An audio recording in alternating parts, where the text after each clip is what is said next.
this is Benjamin Dover. Be sure to tune in to Half Past Ed Paranormal Radio every Monday night at 8 p.m. Eastern Standard Time on the CJ Mars Radio Network.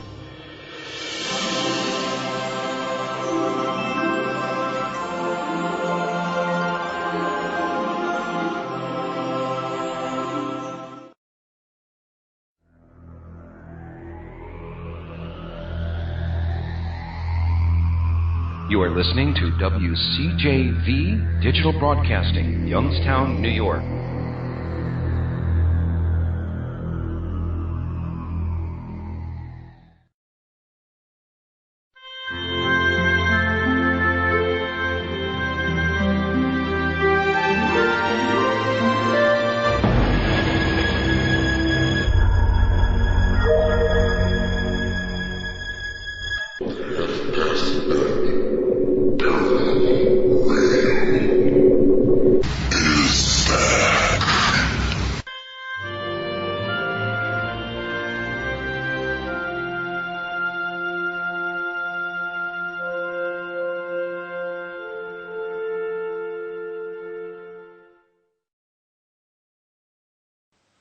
Hey everybody, you're listening to Half Past Dead Paranormal Radio on the CJ Mars Radio Network. We are live on WCJV Digital Broadcasting out of Youngstown, New York.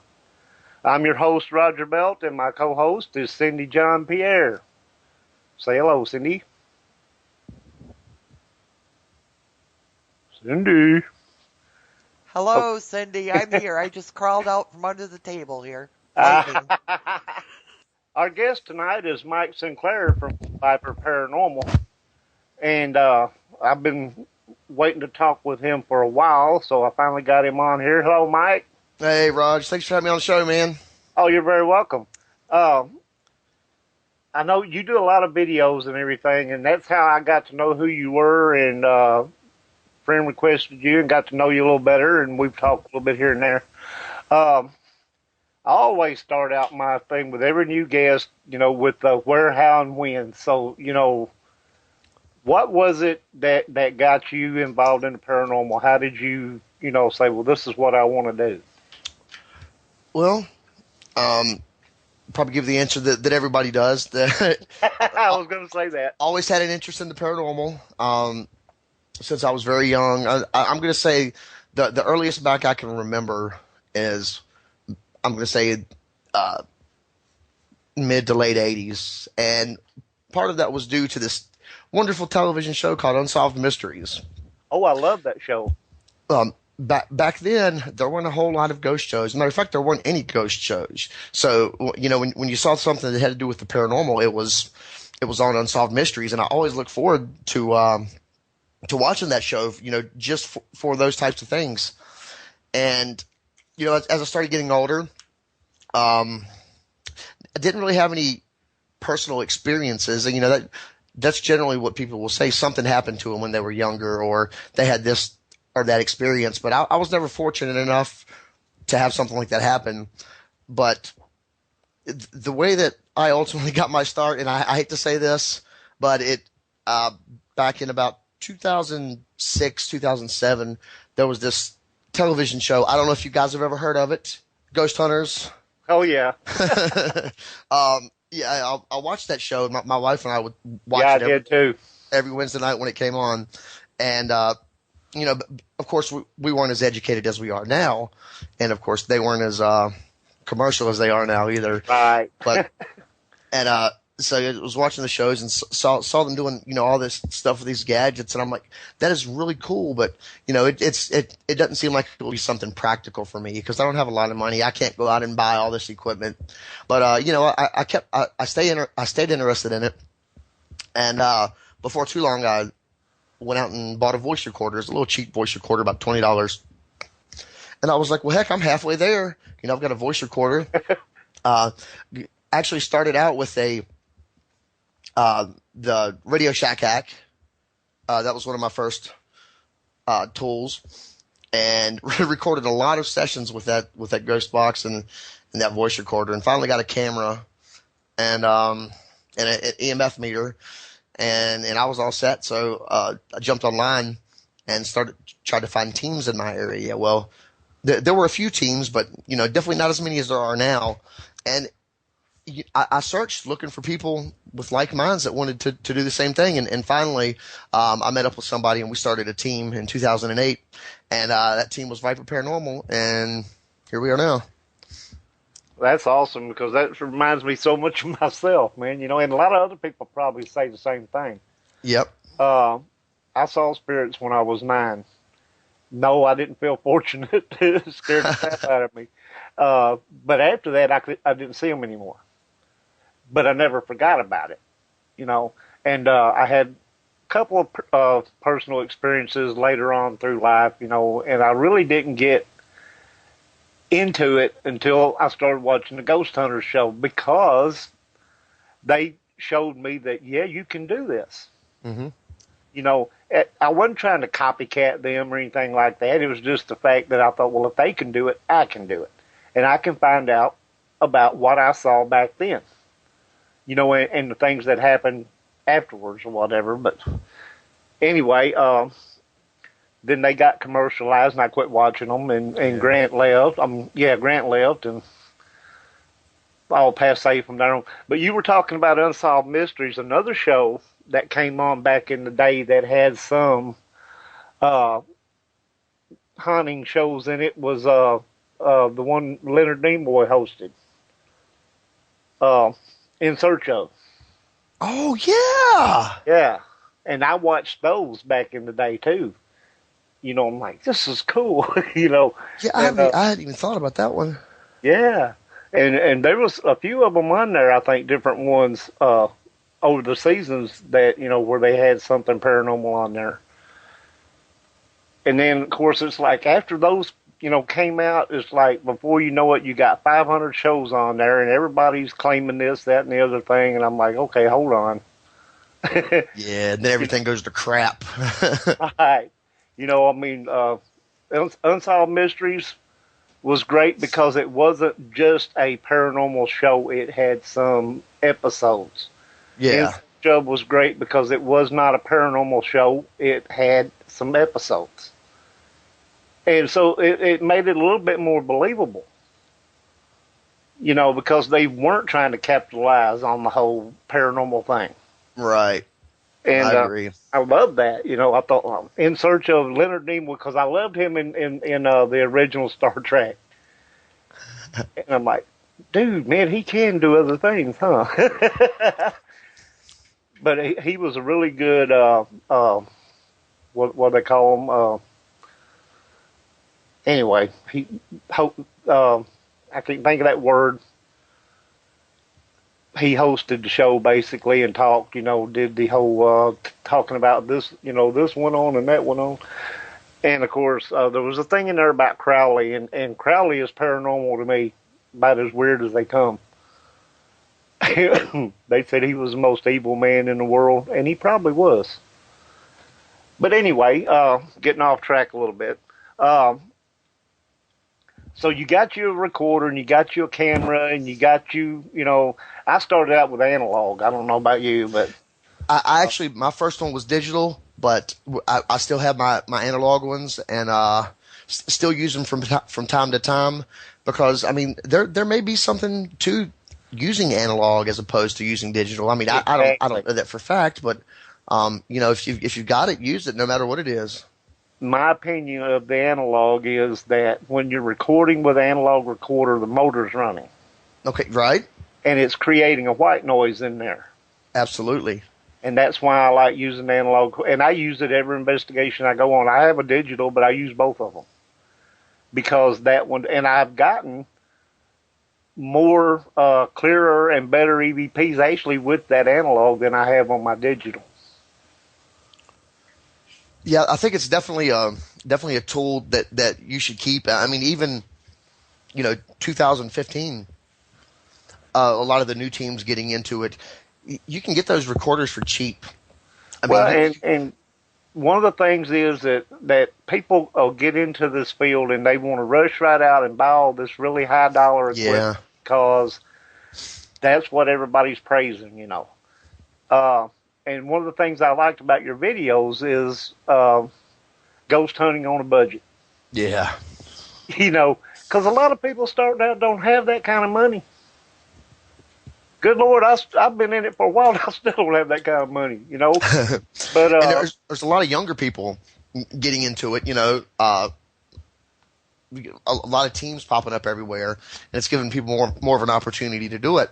But some of these kids are so young they don't even have jobs. Right. They're that young, they don't have the money to get stuff like that. But you'd be surprised what you can find in a local pawn shop or even a thrift store. I mean, we've got a couple thrift stores down here. I find analog recorders in there all the time for just a few dollars, and digital ones as well for pretty cheap. I remember the first one that I used was a cassette recorder, not the little analog, that you hold in your hand, but one of the best flat top ones that used a full cassette tape.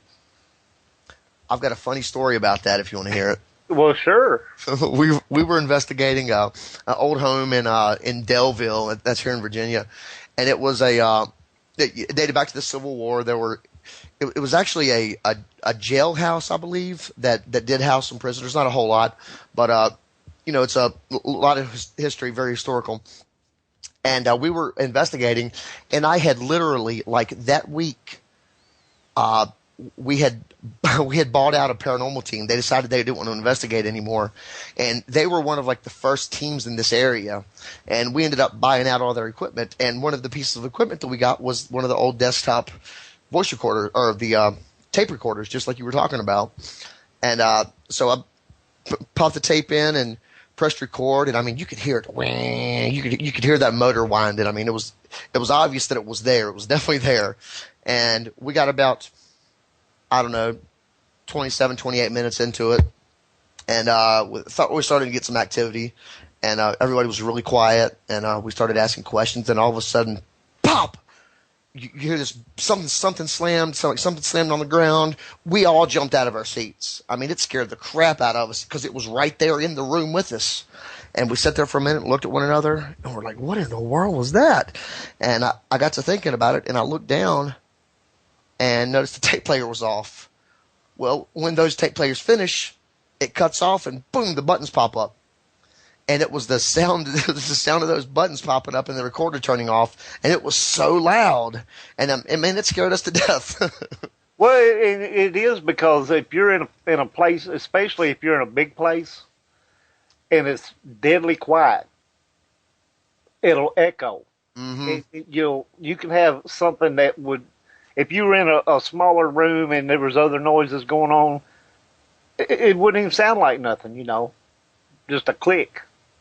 But when you're in a place like that and there's no sound at all and everything, and everything reverbs through there, and you have that little click, it sounds like somebody dropped a daggum sledgehammer, yeah. It was loud, and that was our first time using it. We at this point we had been doing this for about 3 or 4 years, so we considered ourselves experienced. And then we get out there with this new piece of equipment, which is like 30 years old, and we don't know what we're doing. I love that. Your first experience, your first investigation, even if you don't get anything, it's an experience you don't forget, because absolutely. You're actually, hey man, I'm really doing this, and every little thing you hear is paranormal. It is. It really is. And it takes you a while to start, figuring out that everything is not paranormal. And I could see how easy it is for newer teams and newer people getting involved to get carried away with that, when nobody's telling them any different, because they're a lot of people just don't want to hear the truth. they want to think what they've got is paranormal. Our first investigation was a cemetery, and I think we went. It was about an hour and a half. We went, and we got back home that night, and I wanted to go ahead and listen to hear what we had, and I bet I heard 60 EVPs in that 60-minute recording. I was like, man, did you hear that? No, that was me breathing. No, what? No, it was me breathing. It's amazing how the little just ourselves, the noises we make that normally we don't pay any attention to, when we've got a recorder running and it picks those things up, man, it's amazing how easily it is to be fooled, no matter how much experience you have. Yeah, and it comes off sounding like, and that's what you do automatically. Like, man, did you hear that? And somebody could be sitting there telling you, well, no, that was this or this.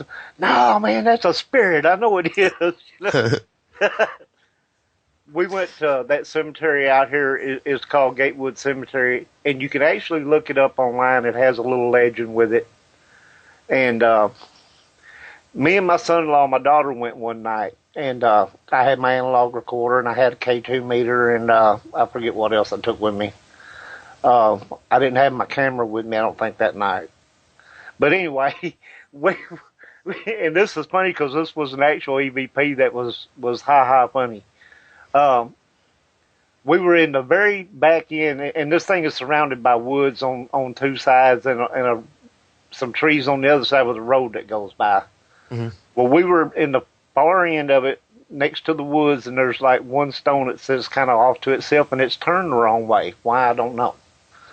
But we were standing there, and they were shining a flashlight around, and my son-in-law shined it, and there's one house out there, and it's back at the other end, that kind of off a little ways from the cemetery there.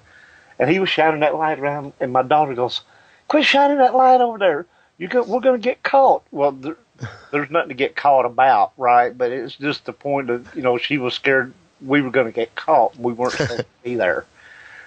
We got an EVP right at that time that said, "I hope you get caught." Oh, wow. And I laughed. I said, "Yeah, see, that's what you get. You had to say something."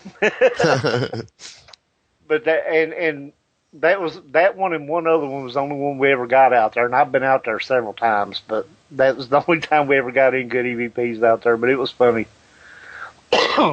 And there's another cemetery that's about 4 miles back towards where I live from that one. And it doesn't have a name. It's all grown up. Its tombstones are falling over. It's like really old, 1800 and something. I got a picture there, my buddy did, of a floating apparition out in the field of a lady in a red dress. And we've tried every way possible to debunk this, but it's impossible. Because we looked out there, and there was nothing out there. We snapped some pictures, and it showed up in the picture. Huh. And,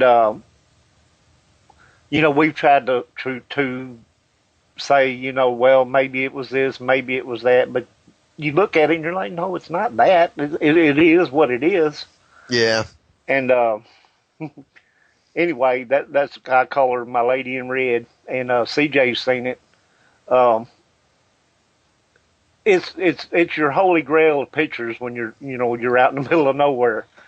And anyway, that cemetery is like I said, it's really grown up. It's got a wrought iron fence that's been trampled down that goes around it, and with a little gate at one end that still actually swings. And this thing was probably put up there in 1800 and whatever. The gate still actually works. I had to get a little video of that. I said, "Man, look at this, 1800 and whatever, it still swings." But a lot of history there. Yeah, it is. And I would love to have more history on it because there's no name there. And the names in the what I would have thought was a family plot, they don't all match up. But now they could be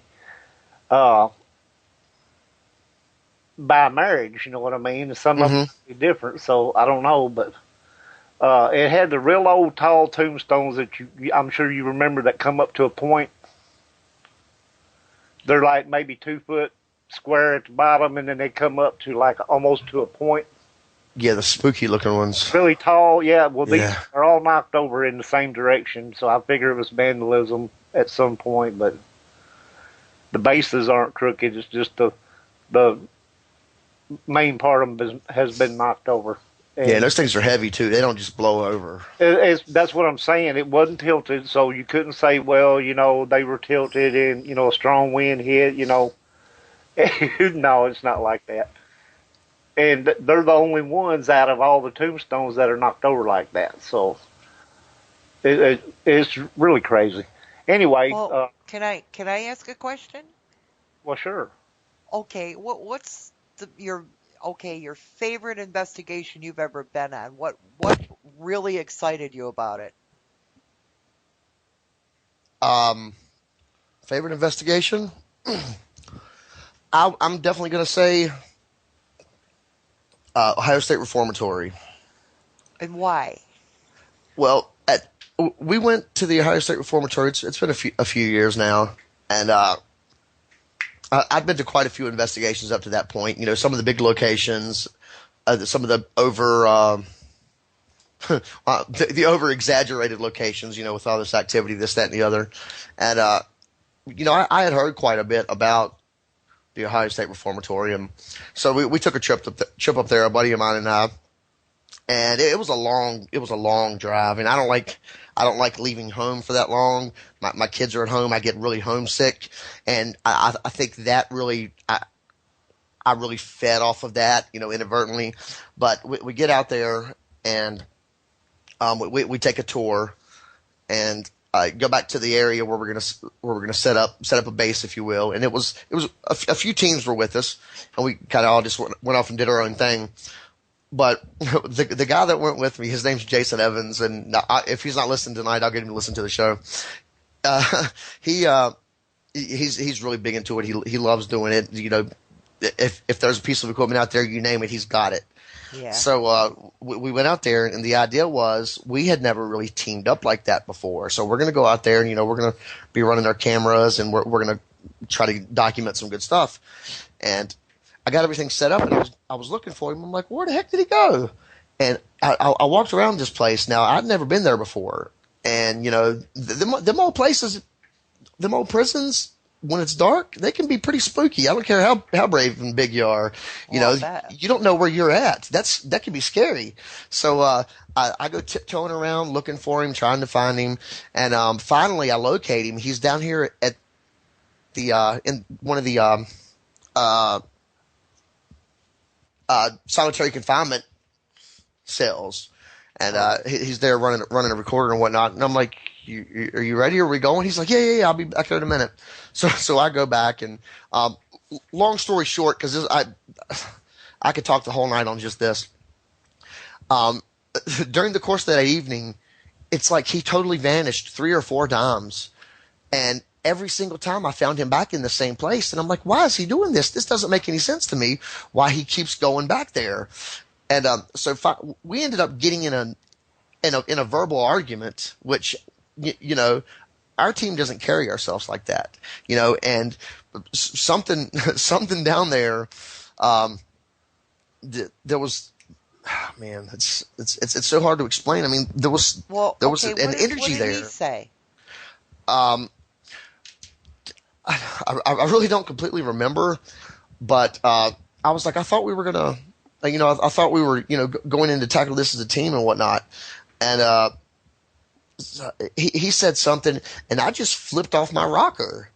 Now I'm usually a calm, cool guy. You know, I try to you know, represent my team when I'm out there, like I would, you know, want them to be seen, you know, and with not misbehaving, not running around, you know, provoking and stuff like that, but I just flipped out on him, and afterwards I realized what I had done, and I was like, I couldn't believe that, and I go back and talk to the guy that you know is running the place, doing, you know, showing everybody around, showing us what we need to do and whatnot, and apparently I said to him and other people multiple times, I got to get out of here, I got to go home.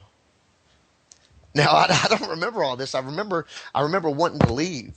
But I just kept saying, I got to get out of here. I want to go home.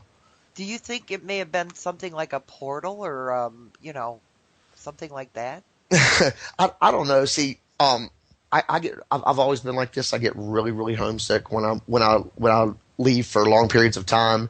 And since I had my little girls, you know, that's even worse now. So, you know, I start missing them, and, you know, it's really hard on me. That's why my out of town investigations are very few and far between.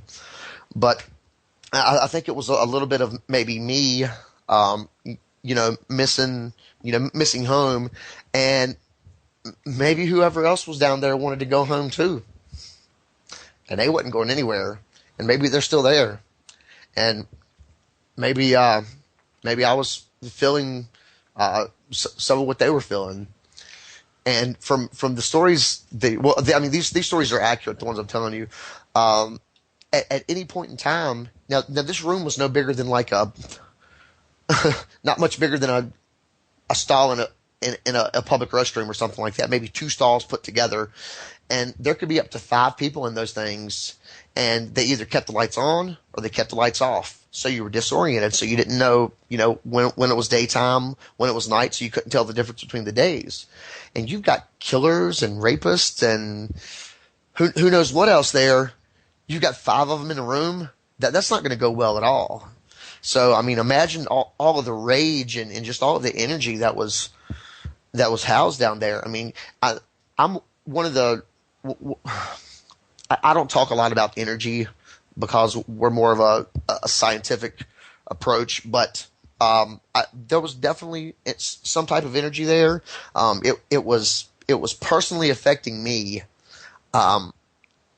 It's unlike anything I'd ever experienced before, and that was really what led into the big thing. At this point, I think I'd been investigating for 5 years. I'd never seen anything apparition-wise. I've seen objects move. I've seen, light anomalies with my own eyes. But I've never seen any type of an apparition. Well, after all this went down and we had our little spat or whatever, he was up on one of the cell blocks and I was down at the bottom. And we're talking about maybe 10 o'clock at night. I'm packing up. I'm ready to go home. I mean, and, we drove 8 hours to get there, and my entire it was ruined. I was mad. I was upset, and I just couldn't figure out why this was happening. Little did I know this was leading up to the most memorable paranormal experience I've ever had in my entire life. So I'm down there packing up, and I take my I've got my cameras packed up, my recorders and whatnot, and I'm sitting there and I'm talking to some of the guys that are there, and I'm apologizing because I showed my till. I felt bad about that. Well, he's like, "No, you were fine, man. This place will do stuff like that to you." And so I finally calmed down and I hollered to my buddy Jason. I'm like, "Where are you at?" And he's like, "We're up here on the 3rd or 4th floor." I couldn't remember what he said. So I grabbed my voice recorder and my flashlight, and that's all I took. I left the cameras back there, and I started walking up and heading towards him. I get off on the 2nd or 3rd floor. I can't remember exactly which one it was. And I hollered to him again, "Where you guys at?" He's like, "We're right above you." So I go up another level, and as I'm walking out, I can hear him on the other side. So you could actually go all the way around the cell blocks. So I'm like, I'm going to go the long way and walk around. And I took a few steps, turned to the left, and looked, and about 15, 20 feet down there was just a black figure just standing there. And I looked at it, and there was enough ambient light coming through that you could tell it wasn't pareidolia or your eyes playing tricks on you. Generally, the first thing that I do is start debunking it, because there's got to be an explanation for it, because that's impossible. There's no way there can be something standing there. There's nothing there. And for the first time in my life, I was speechless. I mean, I looked at it. I saw it. I wasn't trying to debunk it. I knew what it was. Seriously. Yeah, Holy I knew cow. what it was. Yeah, Dita's asking, would you go back? Oh, absolutely. Absolutely. We're planning on that at some point. But I didn't get anything on camera, which, I feel that experience was for me and me only. Wow. And I think that happens sometimes like that, where something's meant for just one certain person to see. But yeah, that was for me. It's like That's telling, amazing. "Hey, look, we're here. You just haven't been looking." Yep. And I mean, Wow. it chokes me up a little bit to talk about it, because that was a pretty big, a pretty big deal for me. Absolutely. I'll bet you can't wait to get back there now. Yeah, it's going to be awesome. And hopefully we're going to fly this time. So it'll make me feel closer to home anyway. And the cameras will be rolling, huh? Oh, yeah. We'll definitely have those guys running.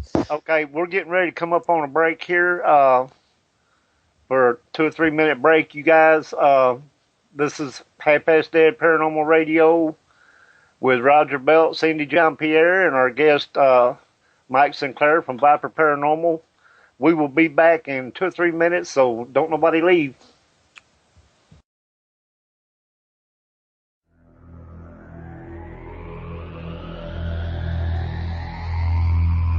You are listening to WCJV Digital Broadcasting, Youngstown, New York.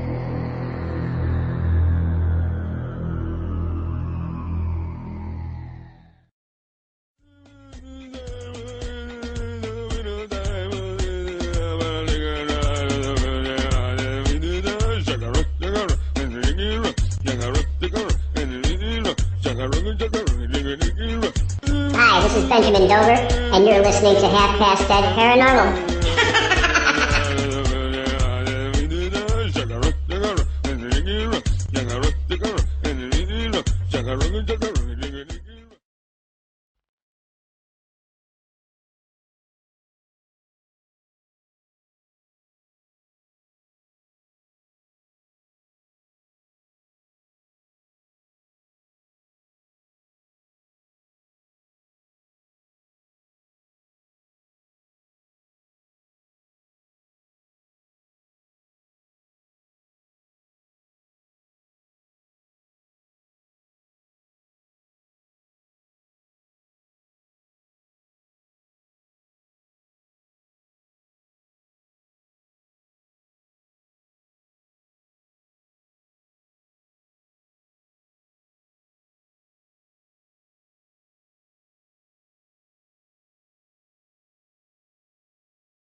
Okay, everybody, we're back, and we're going to get into phase 2 of tonight's discussion, and we're going to talk about uh, debunking phone apps and whatnot like that, because some of them may have a tinge of believability, but most of them, in my opinion, are too easy to throw out the window. Mike, I wanted to get your opinion because I watched a video you guys did debunking the ghost app. I think that was the Ghost Radar. Yeah, the one that's supposed to show you where all the spirits are. Yeah, it's got the little target looking thing like what you would see on a radar. All the little dots pop up, different colors, and yeah, I got to use that. Well, I mean, it couldn't have been out that long. You know, I had some experience under my belt, so I wasn't totally gullible at that point. But I forget where I even saw it first, but I didn't have a smartphone, so I ended up using the neighbor's iPod to test it out because I didn't have anything else to do it with. But got to tinkering with it and realized that most likely what it's doing is, you know, you've got these little things popping up. You've got little green ones or blue ones or little red ones here, and these are supposed to, you know, signify that there's a spirit there. Now, the question is, are they just randomly being generated, or is the phone really sensing something? I mean, is it something in the vicinity, or is it like pinging off of cell phone towers? You know, it's just sending a signal back and forth, so it is actually bouncing off of something, or is it just random things popping up? And I don't know the answer to that question. I don't know if it is, but I do know that it is not going to tell you that there's a ghost in the room. It's not going to tell you where the ghost is, and the ghost is most likely not going to be able to talk to you. Why do I say that? Well, if a free cell phone app like that was the key to paranormal research and it did everything there was to do, then what are we wasting our time for? They've already figured it out. It's this little cell phone app. It tells you where the ghosts are, and then you go use this app, and you can talk to them. And it's really easy to. Well, I liked how you put the EMF meter up next to it and all that, and you were doing, and the EMF meter wasn't moving at all. Yeah, that was I think it was the Paranormal State EMF detector. Funny story with that too. When I was testing it out, I was at the neighbor's house and I was getting some crazy readings, and it was like, as I would move it towards something, I mean, it would go woo. I mean, it would go way up there, and I'm like, well, maybe this thing is doing something, And it's like every so many seconds, I can't remember what it was, but it would just the meter would go off completely, as high as it could go, and then it would tame back down. And then I sat there for a while, and I'm like, is it picking something up? So I just set it down and left it, and sure enough, it would every so often it would go off, and I was like, well, the only true way to test this is to put it up against, an EMF, a similar EMF meter that was a physical hard, device. And that was the tri-field natural meter. I felt would be the best to do that because that's kind of what it was, imitating. But yeah, none of the readings that it got were real, including actual EMFs, sources that put off EMFs. It would not register any of those. So, I mean, it was just completely random. And later on, I realized that there was a feature on there that would allow you to control the level where the EMF goes. Now, I don't know what purpose that would serve, except for maybe to try to fool people. But if you've got something like that on an app, that should tell you something. If there's a feature that allows you to fool your friends, then there's a good chance you may be being fooled yourself. So.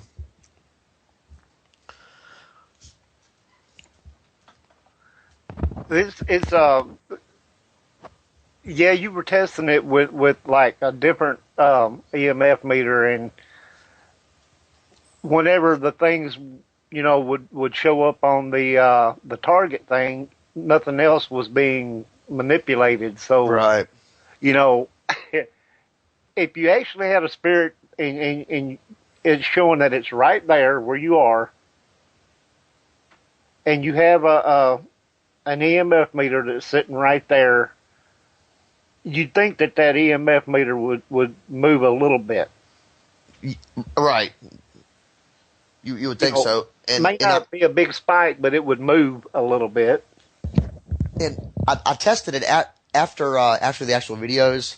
I tested some more of them, with like AC and DC EMF detectors, because generally the ones that most paranormal investigators use and the ones you see on television the most are the the DC currents, currents like you would have in your house.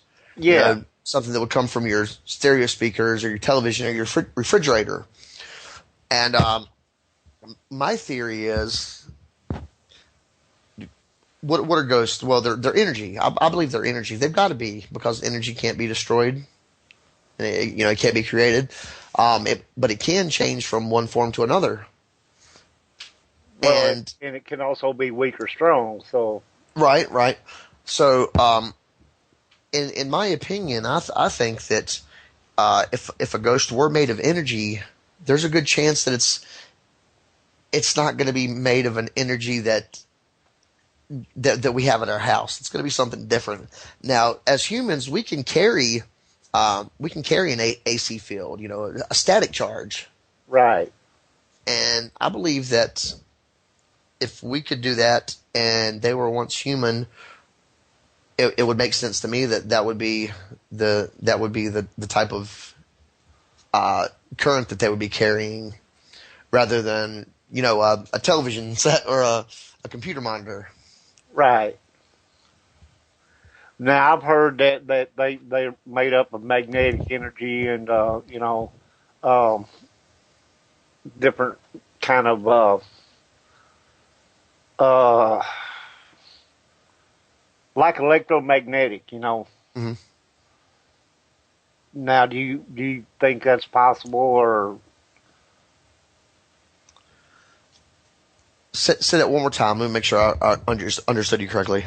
that they're made up of like electromagnetic energy? I think so. I mean, I think they would have to be made up of some type of energy. I mean, it would only make sense. Because ghosts, for a lot of people, that's far fetched. That's too far for them to stretch their minds to believe something like that would be possible. But I believe that everything is scientifically explainable, but maybe we don't really understand that particular science at this point. I mean, one day. I Go have a ahead. question. Sure. Okay, I've seen where whatever it is, this energy you're talking about, has drawn electricity out of the equipment, drained batteries, done that kind of thing. What do you think? Is that where they're getting their energy from? I mean, are investigators actually supplying energy to these things by going in there with their equipment, or what? That could totally be possible. I believe that could happen.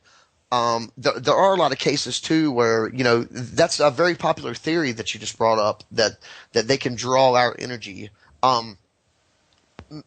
I don't know that for a fact, but maybe it sounds like it could happen.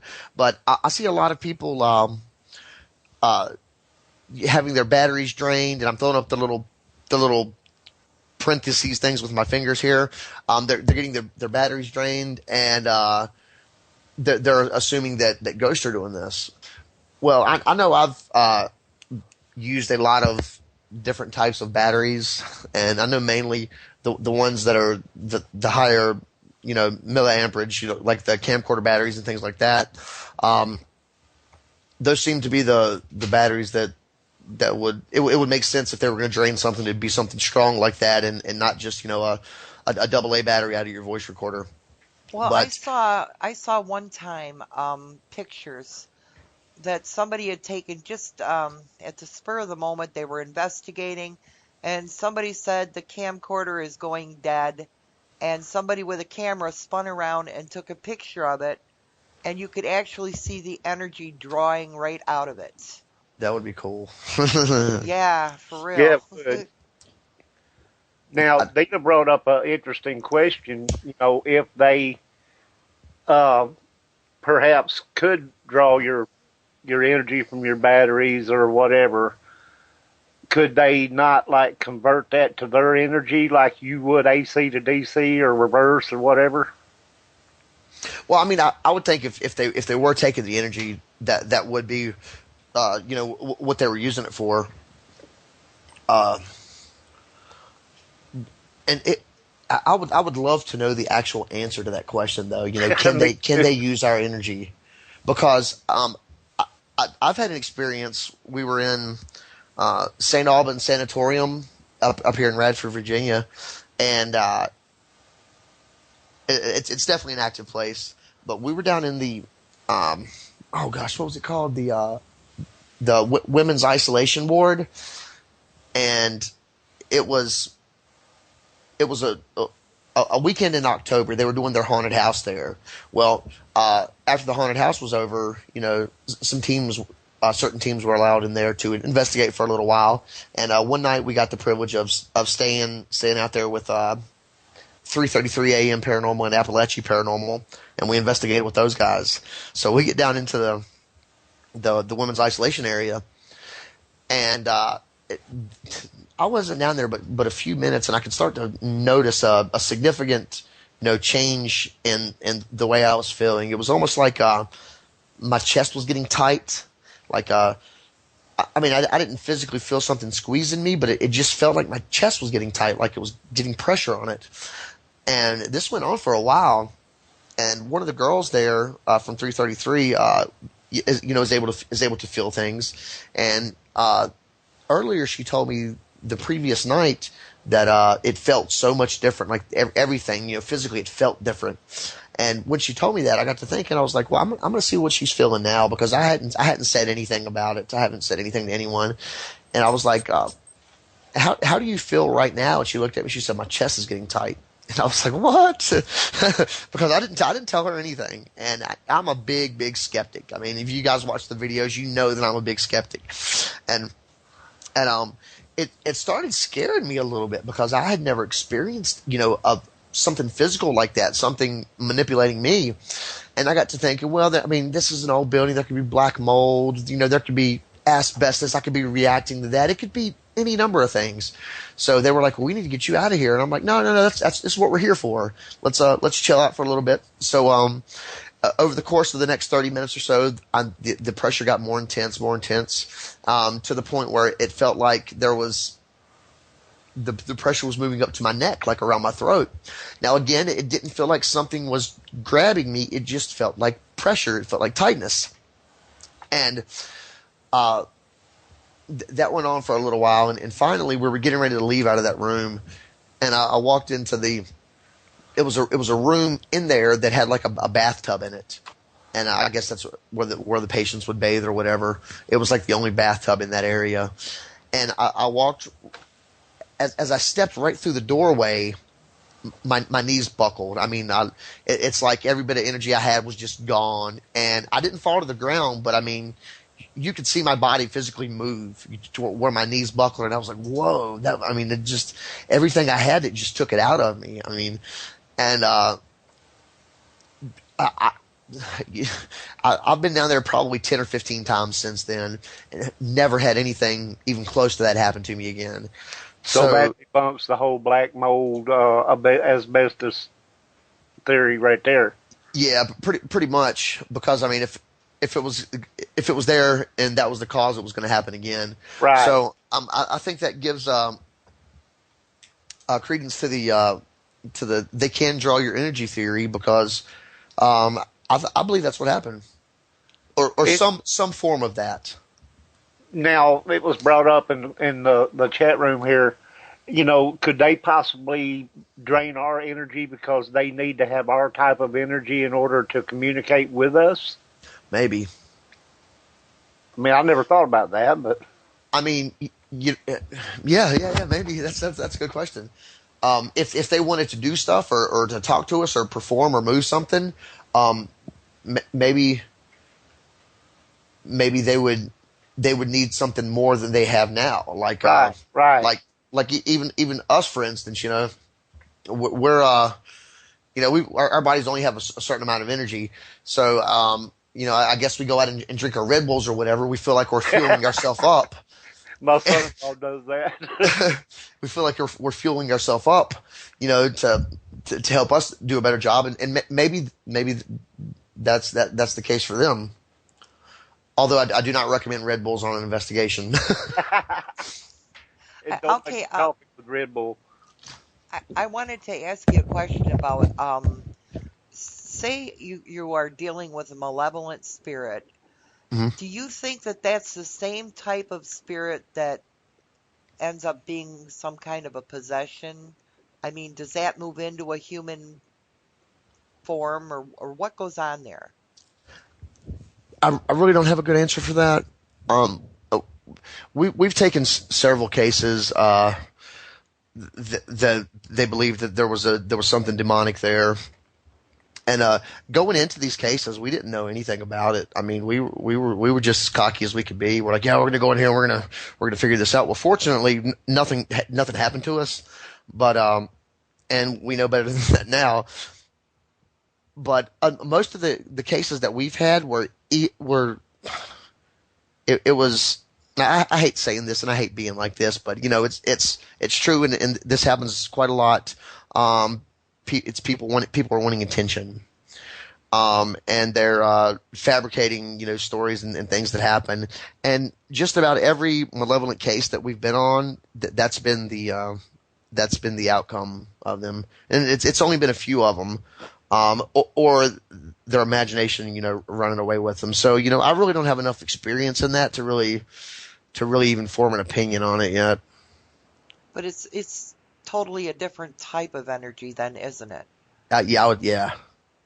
Okay. Yeah, that's what I wanted to know. I mean, you run into a lot of cases too where people will call a team in, as he said, because they want attention. If they can, especially if they could get somebody like Taps, you know, ghost hunters to come and give them their few minutes of fame, you know, on TV, whatever. I got another one of those stories for you too, if you want to hear it. Okay. Sure.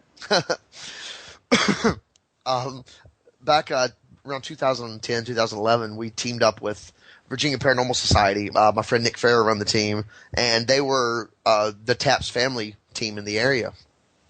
And you know, with work and everything, they were having a hard time keeping up with all the cases and whatnot. So, you know, we come in and filled in and to take care of some things. Well, we do a couple different types of interviews. You know, we'll interview them, you know, before the investigation, and you know, a questionnaire to fill out, and then ask them the same questions again later on. You know, when we get there. And the reason we do that is give them enough time in between to see if any of their answers have changed drastically. If it changes just a little bit, you know, it's possible they forgot something or said something incorrectly. But if you've got huge changes on it, you know, there's a possibility there could be some deceiving going on. Well, one of the questions on the questionnaire was, do you watch the paranormal television shows or movies? And if so, which ones? And that's a big deal now. Maybe 20 years ago. I mean, I know this field wasn't what it is now 20 years ago, but that would not be a question on the questionnaire because there were no ghost hunting shows. You know, it wasn't common knowledge out there that people do this. So one of the questions was, do you watch the shows? Which ones do you watch? And their answer was no, we don't watch any of the shows. You know, we don't have anything to do with paranormal investigation or whatever. You know, it's not an interest of ours. And so we get there, and this is going to blow you guys' minds. When we get out of the vehicle, it turned out it was in an apartment complex, and there were people waiting for us to get there.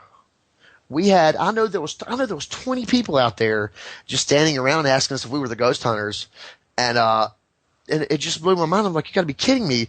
Well, the guy comes running out, telling us that he recognizes us from TV. This is the guy whose place we're going to. I'm like, wait a minute, didn't you just say in the questionnaire that you've never seen any of the shows? How could you recognize us from something you've never seen?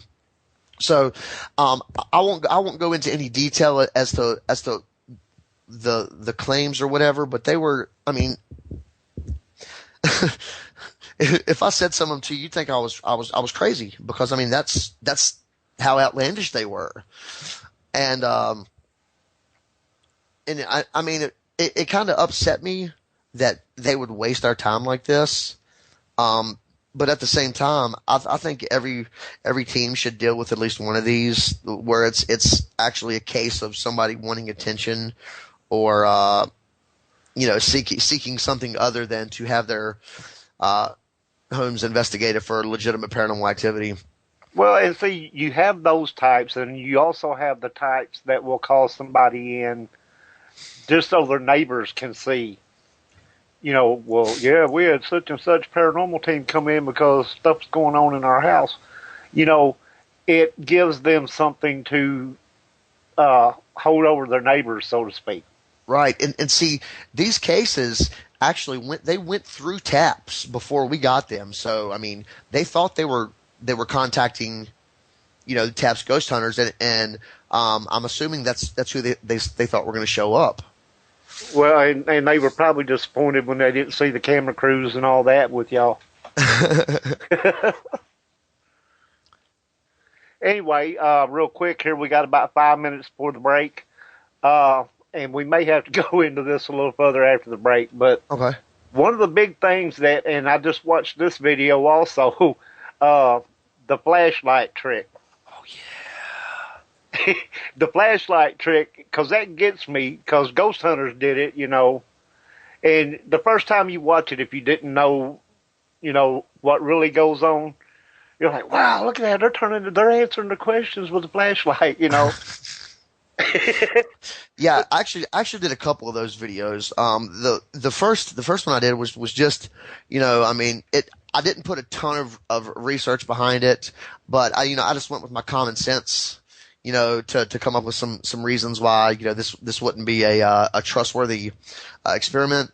And then after I did that video, I started really, really tinkering with it and realized that I could actually almost on command make this thing come on and turn off as I wanted it to.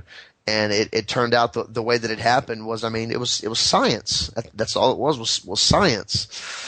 And I've spoke at several conventions or what do you call them, conferences and whatnot, and I've actually started it off by turning the flashlight on, and I set it on the table. And when you turn that on, anybody that has any interest in the paranormal knows what I'm doing. They know I'm going to do the flashlight trick, because why else would I have a flashlight sitting on the table? Right. And let it sit there and run for a few minutes, and then it gets the inside of it hot, and things are expanding and contracting and doing things they're not supposed to do when you twist that back off a little bit. And it was really making it look like there was something paranormal going on. I wasn't touching it. The only other explanation was I have a little remote control that I'm making it go on and off with, because it's really baffling the way that it's just doing it itself. It's nothing I'm doing. It's nothing a ghost is doing. It's just doing it itself. And it really fooled me when the first time that I saw it happen. I'm like, I took everything that the show said, as fact. So I didn't have any reason to believe that they would, be trying to deceive or were just were uneducated themselves, but. And you got to wonder how many takes they did to get it just right to where when they asked that question, it would come on. Yeah, and even with that, with editing, because that's video is one of my big things as well, and you can do things in editing that are so simple and just so minuscule, but have such a huge impact on the final product. Right, all they had to do is cut that little part out to where between the time they ask the question and the light comes on. Yeah, and with they use multiple camera angles, there's no way that that you can tell it's not the exact same time that's happening, and that works to their advantage too, because they can make it look like it is when it could be a shot from 2 hours ago that they just threw in there. Exactly. Yeah. And I was laughing when I was watching the video, and you were sitting there and you said, okay, if there's a ghost in here, can you make this light come on, and everything? And then it comes on, you go, well, must be a ghost in here. Yeah, but it just kept turning it on and off. And you go, wow, they're answering my question before I even ask them. Yeah, that one worked out pretty good like that. But it is so simple once you think about it, and I never thought about it until I watched that video, and I'm like, that makes perfect sense. Why did I not think of that? You know, and that's one of the things that probably a lot of people, you know, they won't think about something like that. Right. It's because it's just, I mean, they see it's working. So, I mean, right. And they're assuming that it's being manipulated by a spirit. Yeah. Well, Okay. why try to prove anything different? Because, I mean, it's working, clearly working right in front of your eyes, you know? Exactly. We're going to have to take a break. This is Half Past Dead Paranormal Radio with your host Roger Belt and Cindy John Pierre and our guest Mike Sinclair, and we'll be back in 2 or 3 minutes. You guys don't go away.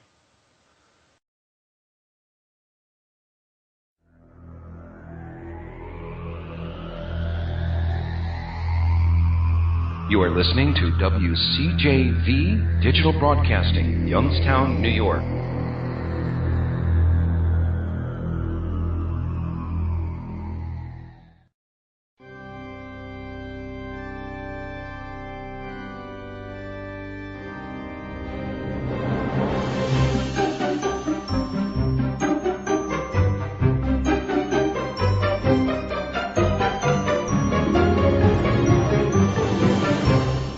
This is Benjamin Dover. Be sure to tune in to Half Past Dead Paranormal Radio every Monday night at 8 p.m. Eastern Standard Time on the CJ Mars Radio Network.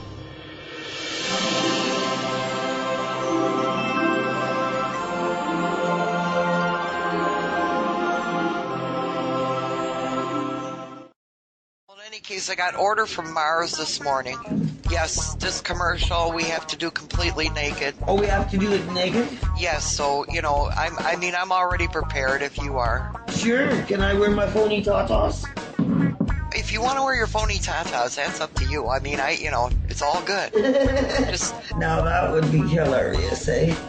yes, it would. It's a good thing we're not filming, right? Yep. Go ahead. Now, wait a minute. Bird, you go ahead and you tell them what time we're on.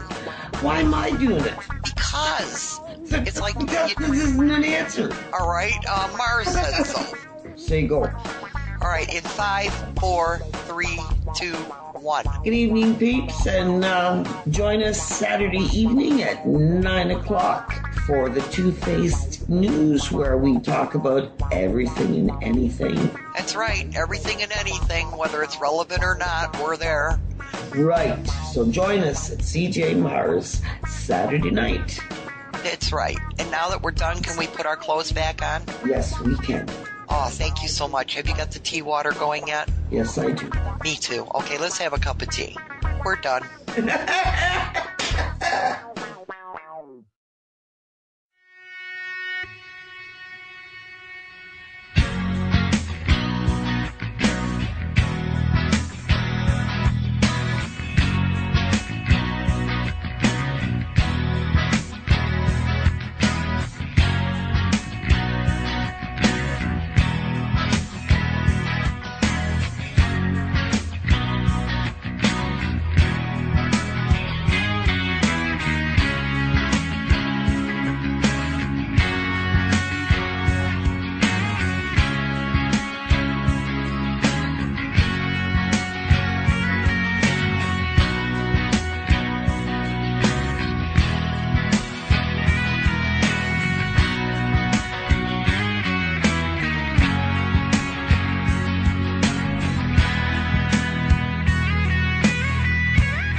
Okay, everybody, we're back, and I want to get back into this flashlight thing.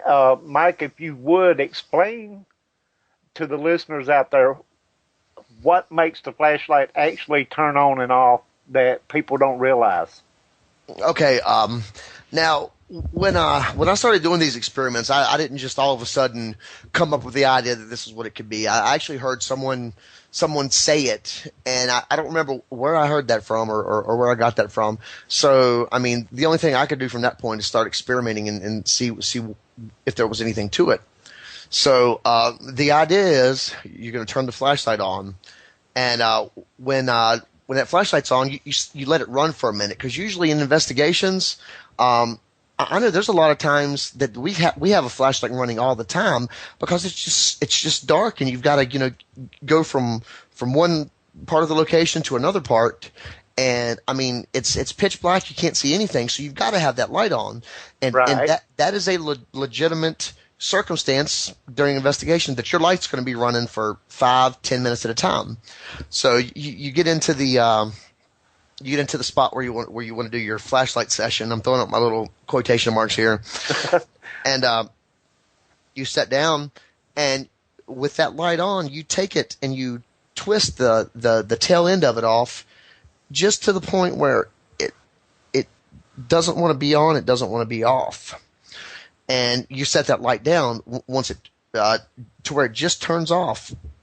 And the guts of that flashlight, they're really hot. The metal is expanded, and as that metal starts cooling down, it changes the connection. Right, it shrinks, and allows for that connection to be made again, which is going to turn the light back on.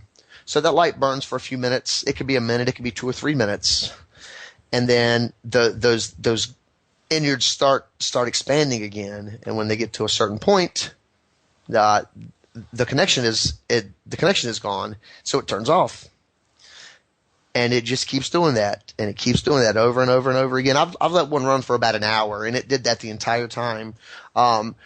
The length of time it stayed on and off was completely different. I think that would be a good experiment to do. Actually run a camera on that for an hour. Actually take 2 or 3 lights and set them all up the same way, and put the camera on it and let them run for an hour, and just see how they react. And almost like clockwork, every time you do it, it's going to happen. Now there will be the occasion that you will try it and it won't work because the connection just isn't right. But you let that light run long enough and get hot enough, it'll definitely work, and that thing will turn off and on, for an extended period of time. And all you have to do is sit there and ask questions and wait for a response, and you're going to get it. And if you, like we were discussing earlier, if you edit your video once it's over with, you can make it answer every question right on cue. Right, and see, that's the thing with the shows. If you took a cameraman or several cameramen in on an investigation, a normal investigation like we would have, our show would be canceled. The first 10 minutes. Because nobody wants to see that. They want to see ghosts. Well, unfortunately, we do too, but that's not what happens. So with what they're doing is compacting, 8 hours, 10 hours of investigation. Probably 4 of those hours are actual investigation time. The others, other things, and they have to cut that down to 30 minutes. And that's a lot of stuff to take out. But when you do that, that means you can take out the boring stuff and leave all the exciting stuff. Leave all the exciting stuff, or the stuff that seems like it could be paranormal, because stuff like that happens all the time. We have experiences all the time where something happens that could be paranormal. Even if we end up debunking it later, when it was filmed, it was. It seemed like it was legitimate. So they can put that stuff on there, and they don't have to say later we find out that this was, what it was. They don't have to do that. Make it sound more interesting. So, a lot of times people will say that the shows are fake. The shows are fake, fake, fake, fake, fake. Well, I won't specifically point a finger at any show for being fake, but I will say this: everything you see on there is just because it's not fake doesn't mean it's not paranormal. Doesn't mean it's not real. I hope I said that right. I think I confused myself on that one. The audience ultimately is the one that makes up their mind if they think this is paranormal or not. And we go on the information that we've been given from the show, and then we make up our own mind as what we think's happening. I see that at work a lot on Ghost Adventures. Very, very entertaining show. Don't get me wrong. I think Zach is a moron. Well, I mean, they definitely know what they're doing because they're making money, you know, and that's what they're doing. Right. They're making money. I think sometimes that they have indeed just blatantly made something appear to be something different than it is. But at the same time, they don't even have to do that. They just have to put it out there, and we make up our minds as to what we think it is. And I think that's the way they get around that little loophole of saying, no, our stuff isn't fake. Ours is completely real. Well, yeah, it is completely real. It may not be paranormal, but it's real. I love the way he'll hold up his recorder and go, I just got this Class A EVP saying such and such, and he'll it. And it repeats 3 or 4 times, and you can't understand what it's saying. Well, it just said. That's funny you say that. My wife and I, when we watched the show, excuse me, we would I think she actually come up with this. She's like, when we get to the portion where just then we caught this Class A EVP, we would close our eyes and listen to it because they would usually put up, you know, what they thought it said on the screen. And then once you see that, your brain automatically, you know, translate what you're seeing. Hearing. Yeah, and that's what you're going to hear. I never did. That's what you get. Yeah, a lot of times you really don't hear anything. But I've heard a couple of them. I've heard a couple of them that were clear, and I actually did a spectral analysis because I'm big into analyzing the EVPs. Just because you heard it doesn't mean that's what it is. And if you can go in and actually look at those EVPs with your eyes as opposed to just listening to them, you know, you can pour more facts out and tell whether this is, you know, you can be almost certain whether it's a human voice or not because human voices show distinct patterns in their audio. And that, yeah. Caller, you're on. Hello? Yeah, Roger? Yeah, hey, Greg. How you doing, buddy? I'm doing pretty good. Mike, this is my friend Greg. He's up there in Buffalo, New York. Hey, Greg. How you doing, man? Hey, doing good, Mike. Doing good. Just thought I'd call in. Sorry I'm a little late today, but I wound up oversleeping. It's pretty hot up here, so. So what are you guys talking about tonight?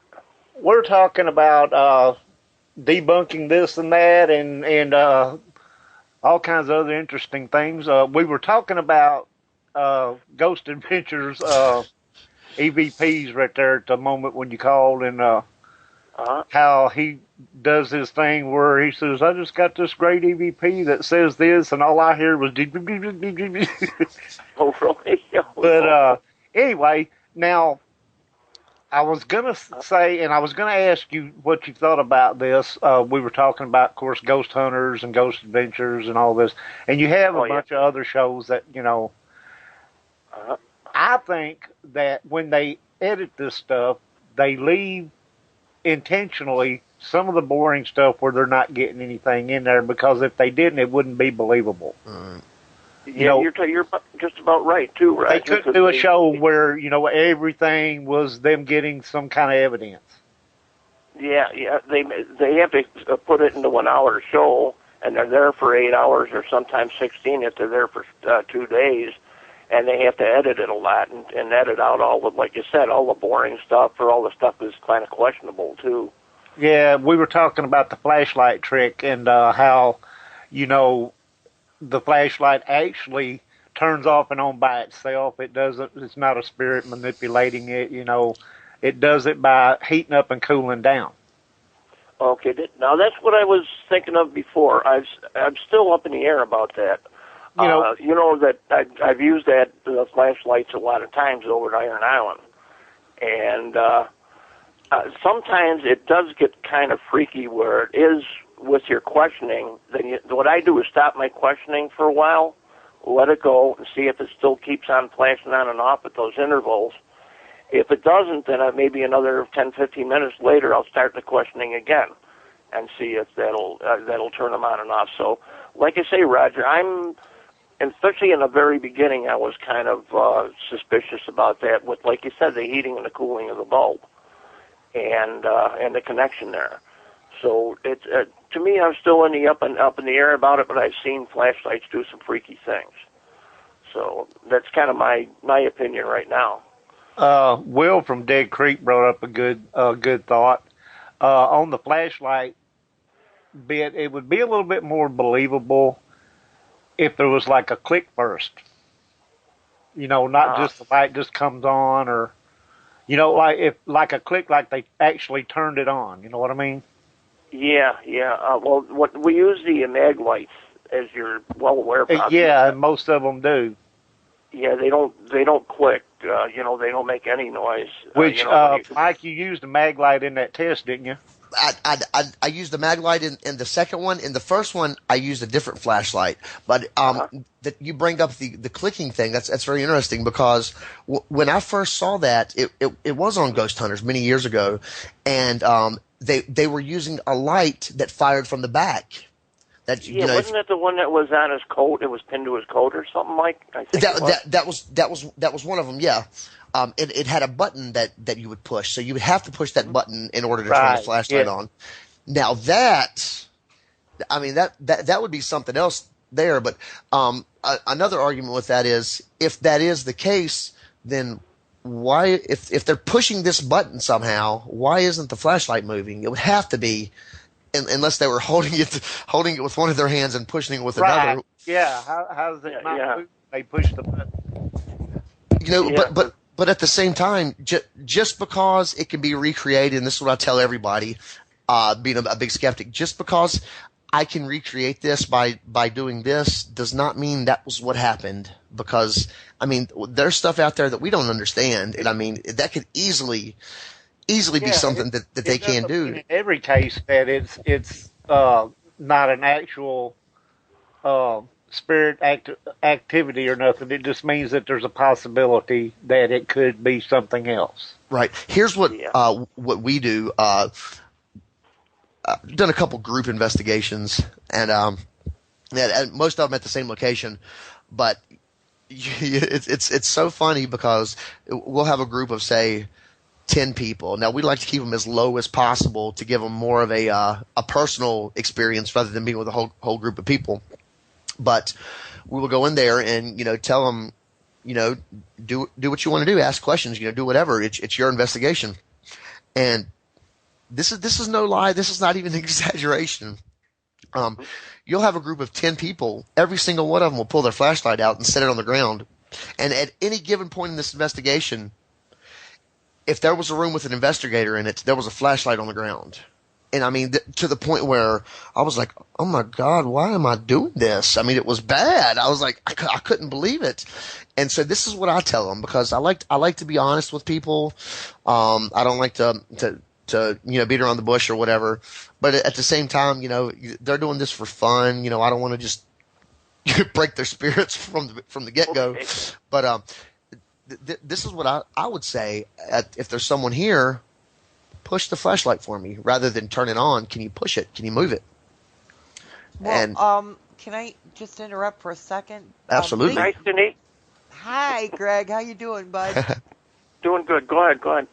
Okay, Big Bird had a really good question in the chat room, and I was wondering if you could shed some light on this. She asked, if a spirit, if someone was killed at 3 o'clock in the morning, does that mean that you're only going to hear a scream at 3 in the morning, or can you hear it at like 10 in the evening or whatever?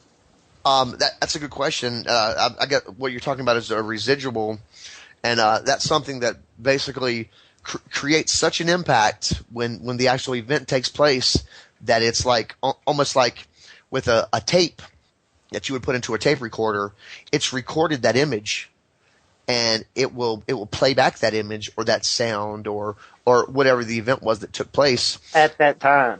It could be at that time. I mean, it could be. I don't think enough experimentation has been put into it to really definitively answer that question. But I mean, it could be at the same time every night. It could be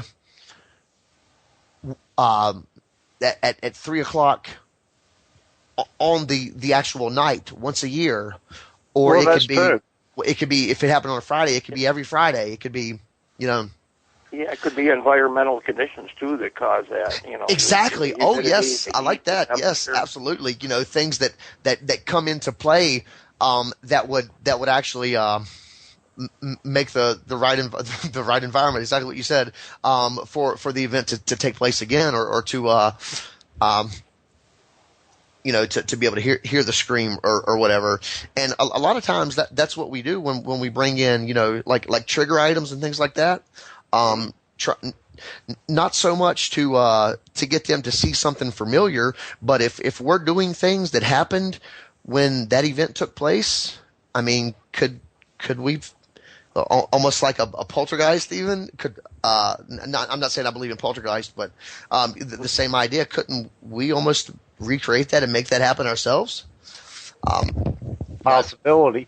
A good example of that would be like the saying, if a tree falls in the forest and nobody's around to hear it, does it make a sound? Yeah. Mm-hmm. Yeah, that's it. Well, I don't want to cut in on you guys, but when I was with Rolling Hills, if you guys are familiar with Rolling Hills Asylum, and I was with them for 3 years. Last 7 years I've been with Iron Island Museum. Anyways, when I was with Rolling Hills, now we used to have access to the place, and we used to have what we call the White Lady. The White Lady was on the second floor east wing. It was a newer wing, like a long hallway. And the first time we saw her, we couldn't believe our eyes, but she's walking around. Now, because we're talking about residuals, and I think she was a residual. She'd walk in circles at the end of the hallway and walk around in circles. And then the first time we saw her, all of a sudden she's like lifting up into the air. Now, I know it sounds kind of crazy, but when I talked to the owner of the building, here's what she told me. She wasn't being lifted into the air, but at the end of the hallway, there used to be the men's dormitory way back in the 1800s. And they did have a third floor up there, and they had a stairway. So she was going up a set of stairs that doesn't exist anymore. That is crazy. Oh, man, that gives me chilly willies. And to see her, it was so great to see her, because you didn't really get scared. And we've had, at least dozens and dozens of people that have seen her, because, of course, we had it open to the public. And she'd come out every so often. Like I say, that's why I wonder about the conditions.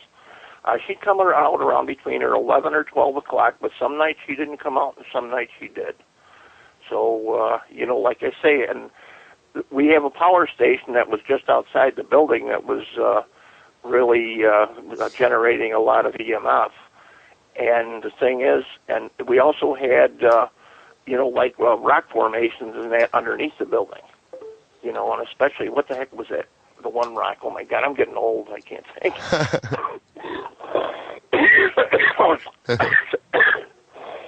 Oh, sorry, guys. I just got a little cold. But it was an amazing thing to see. And like I say, where else have I seen things like that? A woman, I don't know if you're familiar with the Buffalo area or not. In south of Buffalo, we had kind of a large, it was like an estate, and a very rich family owned it from way back in the 1800s. And I had seen back in 1968, down the riding trail at night, an apparition of a woman coming down the riding trail right towards us. Well, we backed up out of there 100 miles an hour. We didn't stick around back in those days. I wasn't into ghosts back then. Then I started doing research lately in the past few years. I got her name. I got when she was killed in a riding accident in 1931. I got her picture in the newspaper from paper in 1931, and she appears every so often. And to me, I think she's not she's a residual too. You know, this is my own guess right now.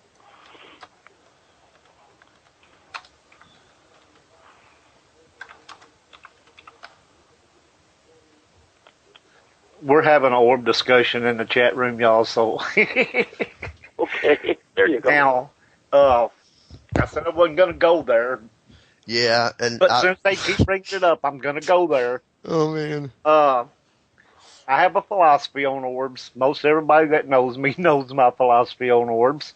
Okay. If an orb floats up to my face and says, "Hey, Raj, I'm an orb entity," I'll count that as evidence. Or if it turns into an apparition right there in front of my face, I'll count that as activity. Otherwise, bug, dust, moisture, blah, blah, blah, blah, blah, Yeah. blah. Yeah, rain, whatever. Yeah. Oh, you know, that's the thing is when I'm working at Iron Island, and I get like Mike can tell you too. Mike, you take care of groups, right? So you could, you know this too. I get a lot of greenhorns, and when they come in there, they're taking pictures, and they run up to me and say, "Look what I caught, a ghost and everything," and it's like dust orbs. yeah. And I have to do it very, and you could probably agree with me that you have to do it very gently. Yeah, You know, you don't wanna in situations like disappoint that, yeah. Oh yeah, my God.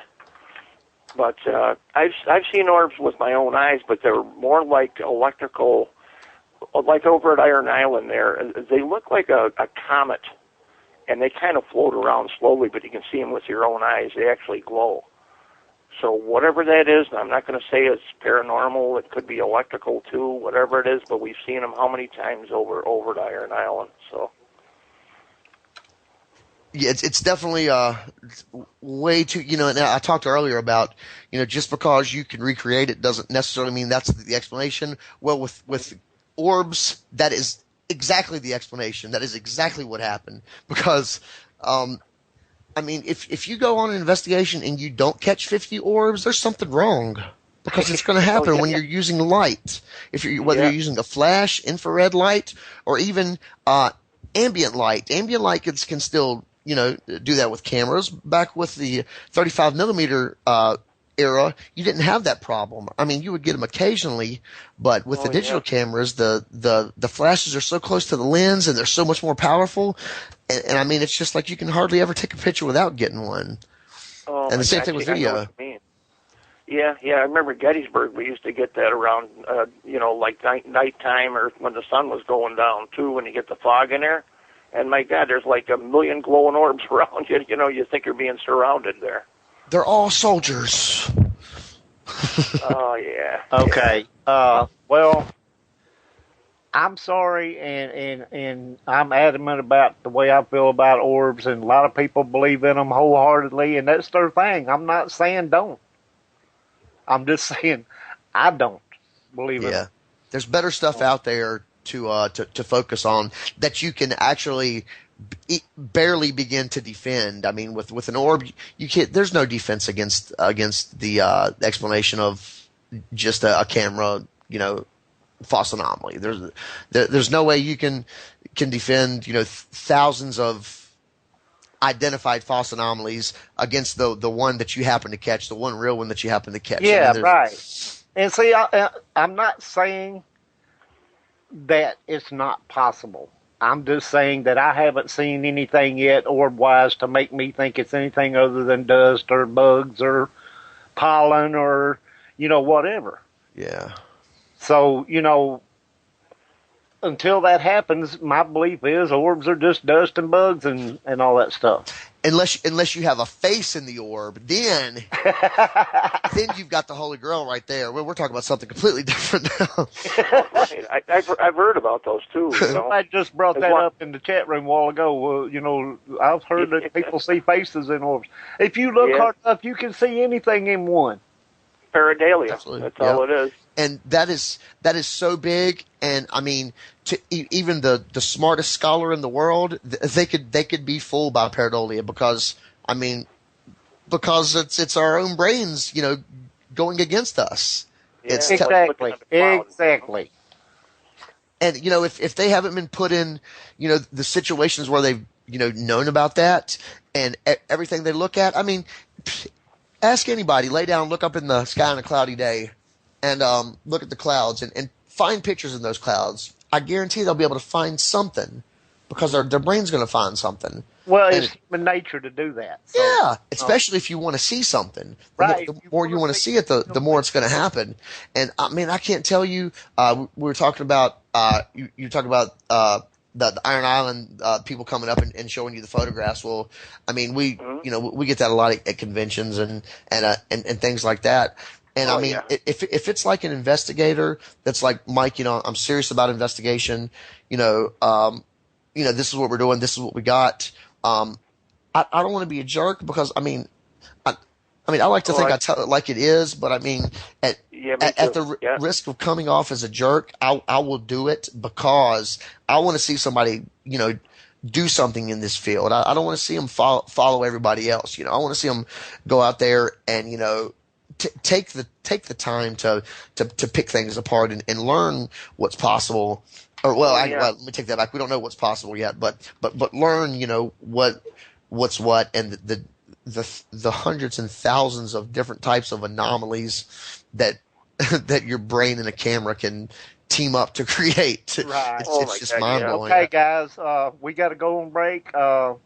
We're live on WCJV Digital Broadcasting out of Youngstown, New York. This is Half Past Dead Paranormal Radio with Roger Bell, Cindy John Pierre, and our guest Mike StClair. We will be right back in a couple of minutes. Don't go away.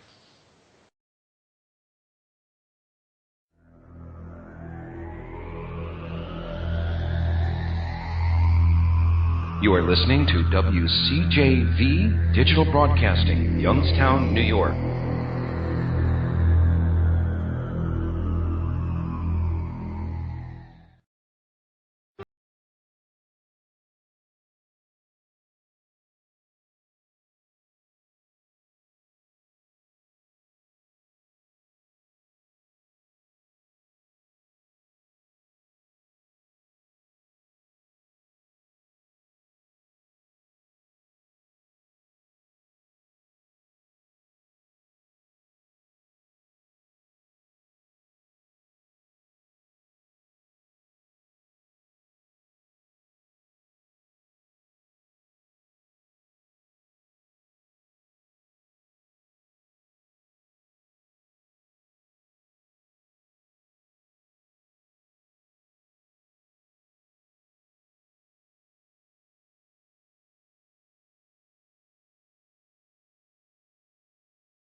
Benjamin Dover, and you're listening to Half Past Dead Paranormal.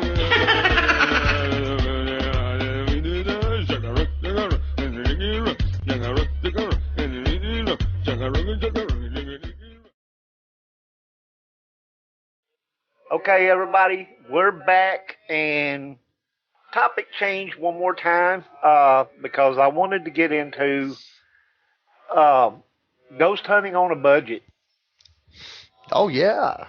You know, a lot of good videos that I've seen where you can create your own gadgets that work just as well as the ones that you pay, you know, $200 or $300 for. Sometimes it don't make no sense to spend that money, you know.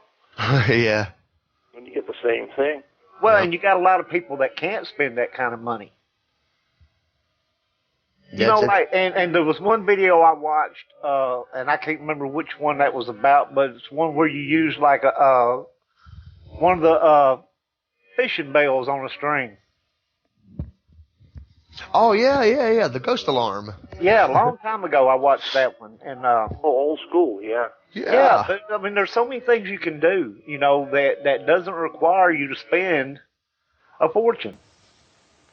Right. You know, And with the technology today, people don't, you know, they overlook that simple stuff, those little things that, you know, you can do because up until a few years ago, you didn't go out and buy a piece of equipment that was made for ghost hunting because there was no such thing. Nowadays, they make equipment, you know, specifically for ghost hunting. well, and they take stuff that's already created and put ghost hunting on it and charge you twice or 2 or 3 times what it actually is worth. Exactly, You and got it right. I've seen some people notorious for that. Here's one thing I saw recently. It was a Sony night shot camera, just a regular Sony night shot. I think it was a standard definition one, and I saw the exact same camera on there going for, you know, I don't remember the dollar amounts, but it was around $100.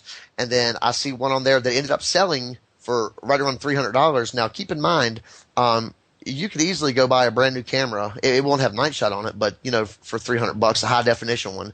Right. And it said ghost hunting camera, and that's what people look up because they don't know any better. Exactly.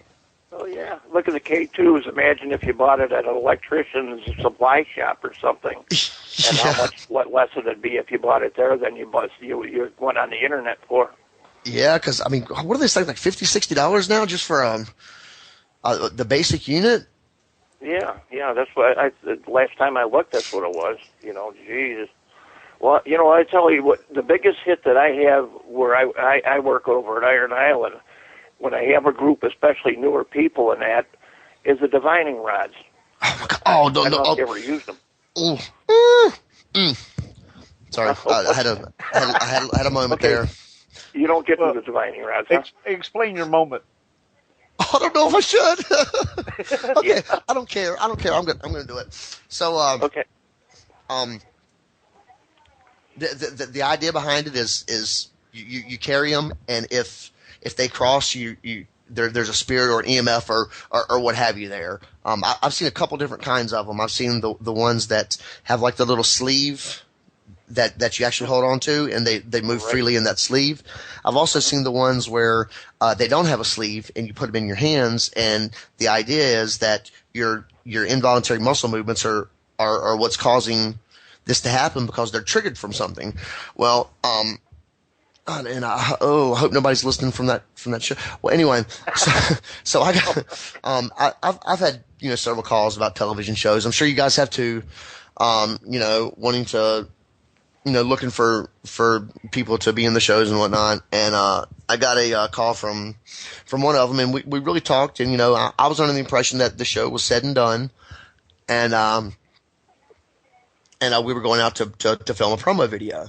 Well, we get out there to the location, and I'm skipping over a bunch of stuff for personal reasons, but when we get out there, I show up. I've got a buddy with me that rode out there with me, and then the other people that were supposed to be there. And I'm getting out of the car, and I've got, you know, my cameras and all my equipment in hand.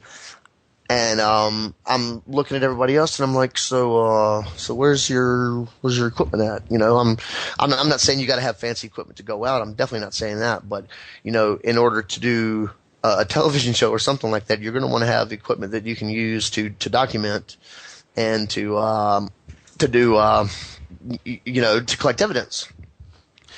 And we did this little walk around thing, and I was kind of filming everything, and I was thinking to myself, I mean, these guys are I don't think any of them had ever been on an investigation in their entire lives, and it was blowing my mind. And we had drove about an hour to get out there, and at this point I was a little frustrated. I feel kind of like you know, I don't think anything with the paranormal is a waste of time, but I feel like my time was wasted out there. You know, when I could have been at home with my family, and instead I decided to go out and do this thing. So I give them the benefit of the doubt, and we sat there for a while, and I was the cemetery we went to was beautiful. Oh, it was so amazing, like nothing I'd ever seen before.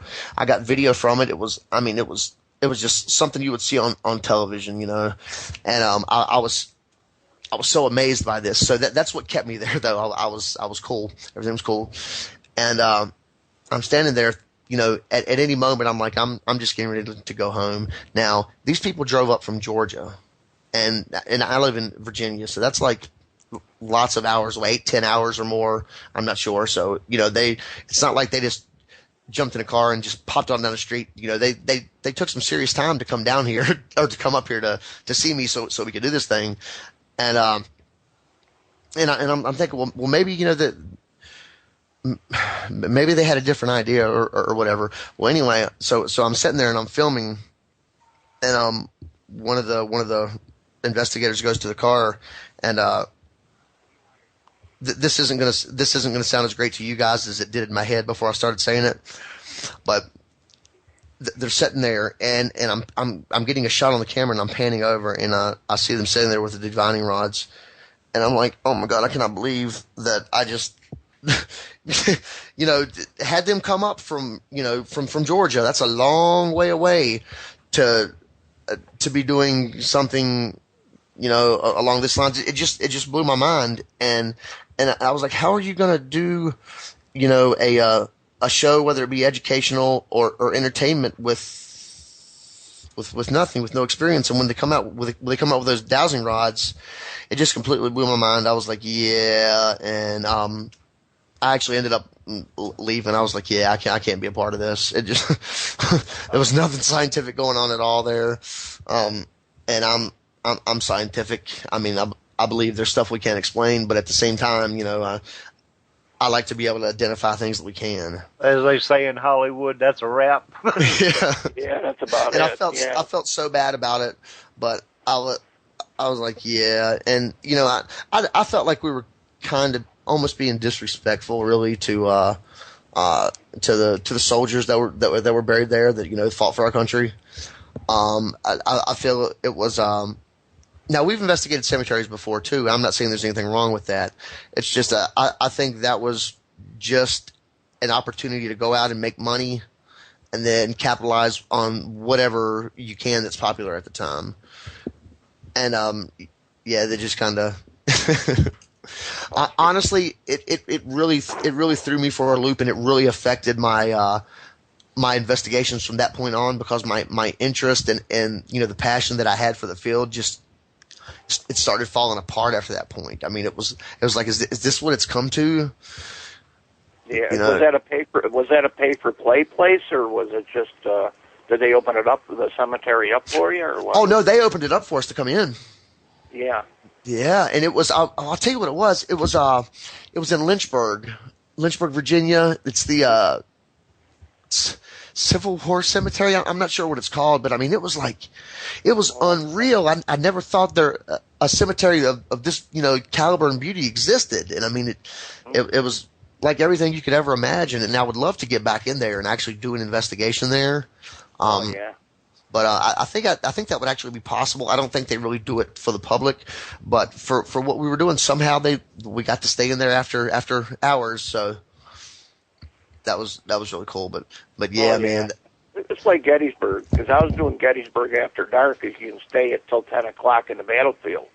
And so we went, my son and I went last year in September, so we had from around 7:30 till 10 to do the Gettysburg After Dark, and I know what you mean. Just the feeling you get there, it's fantastic. But you know what? Even though it did have such a negative impact on my my paranormal investigations, I think any impact is worth doing, because I mean it's going to happen at some point, and I mean it's what. Things that happen to you during your investigations are what makes you the investigator that you're ultimately going to become, positive and negative. And we've had both, but yeah, when I hear dowsing rods, that's what I think of. Really? Yeah. Well, what I do, I got to explain myself then too, is we use all the other equipment. We have the periscope, if you're familiar with the periscopes. We got the K2s. Millimeters, and just the basic equipment for the people that come in there. They get to use that equipment. But what it is when I start them on the dowsing rods, and dowsing rods to me, I might be a little different than you are. I'm not saying they're spirits that are manipulating them or anything, but it does tend to ramp up activity.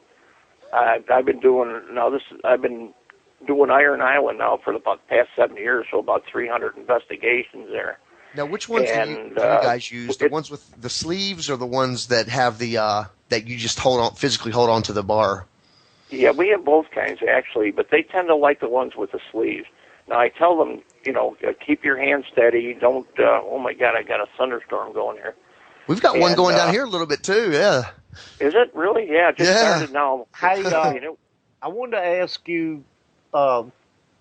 You know how they have the sensors that they put, there's, a claim of footsteps coming down this hallway and all this, and they'll put that they paid no telling what for these sensor lights that they put up, that goes off and makes a beeping sound or whatever whenever something crosses through it. Yeah.